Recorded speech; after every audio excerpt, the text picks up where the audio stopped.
मूर्छित भीम पानी में बहते बहते नागलोक तक पहुंच गया, जहां उस पर नागलोक के रक्षकों ने आक्रमण कर दिया।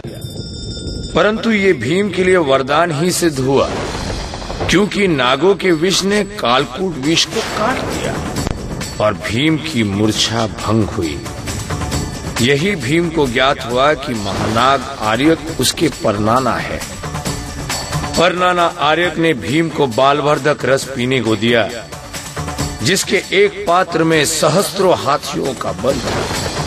भीम ने वो 8 पात्र पिए और उसके प्रभाव से 8 दिन तक सोता रहा। ये 8 दिन हस्तिनापुर के लिए यातनादायी रहे। किसी को पता नहीं चल पा रहा था कि भीम है कहाँ।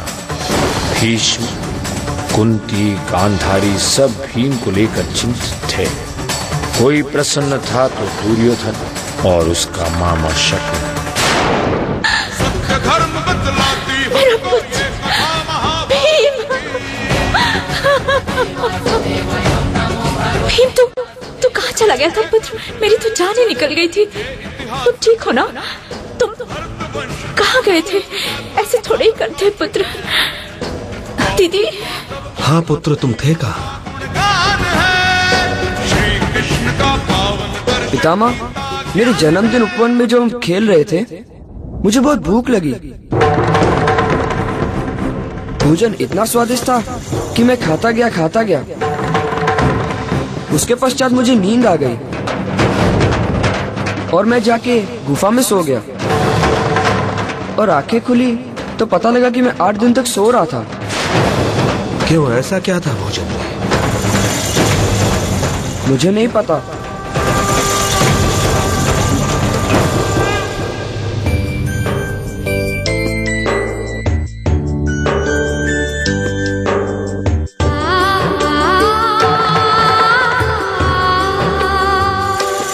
परंतु पुत्र, हम उत्सुक हैं ये जानने के लिए कि ऐसा भोजन में क्या था। अब छोड़िए ना तातश्री, भीम सकुशल लौट आया है, यही सबसे बड़ी बात है। और दुर्योधन को देखिए, उसे तो जैसे नया जीवन मिल गया है। बिना भीम के तो अब तक इससे ठीक से भोजन भी नहीं खाया जा रहा था। बहुत प्रेम है भाइयों में। जानता हूँ, मेरे ना आने से दुर्योधन को सबसे अधिक दुख हुआ होगा, है ना दुर्योधन भैया?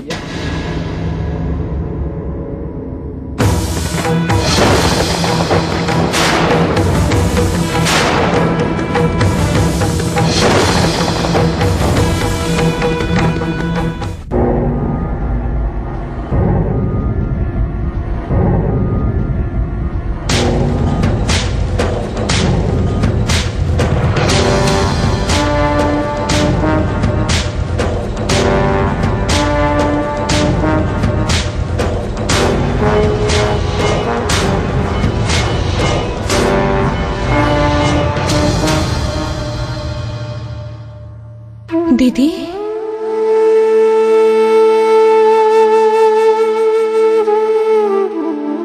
प्रणाम स्वामी। कैसी हो देवकी? दीदी,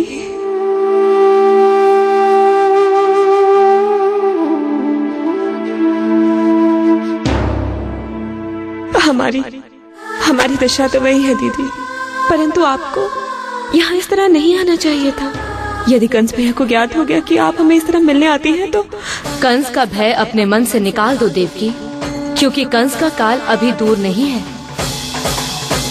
मैंने जो देखा है उसके पश्चात मेरे मन से कंस का भय निकल गया है। मुझे तुम्हारे पुत्र द्वारा कंस के विनाश की आकाशवाणी सत्य सिद्ध होती दिख रही है। क्या किया मेरे पुत्र ने? तुम्हारे कृष्ण ने असंभव को संभव कर दिखाया। कैसा है मेरा पुत्र? इस माँ का पुत्र दूसरी माँ के पास एकदम सुरक्षित है। तुम्हारी आँखों से दूर है देवकी, परंतु यशोदा की आँखों का तारा है। ईश्वर यशोदा को सदा सुखी रखे। उसके लिए तो सुख की बात ये है कि उसका कान्हा सदैव उसके पास रहे। जब उसे ज्ञात होगा कि कृष्ण उसका नहीं तुम्हारा पुत्र है, न जाने उसके मन पर क्या बीतेगी। मैं तो ये जानती थी कि बलराम तुम्हारा पुत्र है। योग माया ने उसे कंस से बचाने के लिए मेरे गर्भ में पहुंचा दिया था। मैं तो अपने मन को समझा लेती हूँ, परंतु यशोदा की ममता दिन प्रतिदिन बढ़ती जा रही है। और एक मेरी ममता है जो मैं चाहकर भी अपने पुत्रों को ना दे सके। धीरज रखो देवकी, तुम्हें तो प्रसन्न होना चाहिए कि तुम्हारे दोनों पुत्र सुरक्षित हैं और वो दिन दूर नहीं जब कंस का नाश होगा और हम अपने दोनों पुत्रों को गले लगाएंगे।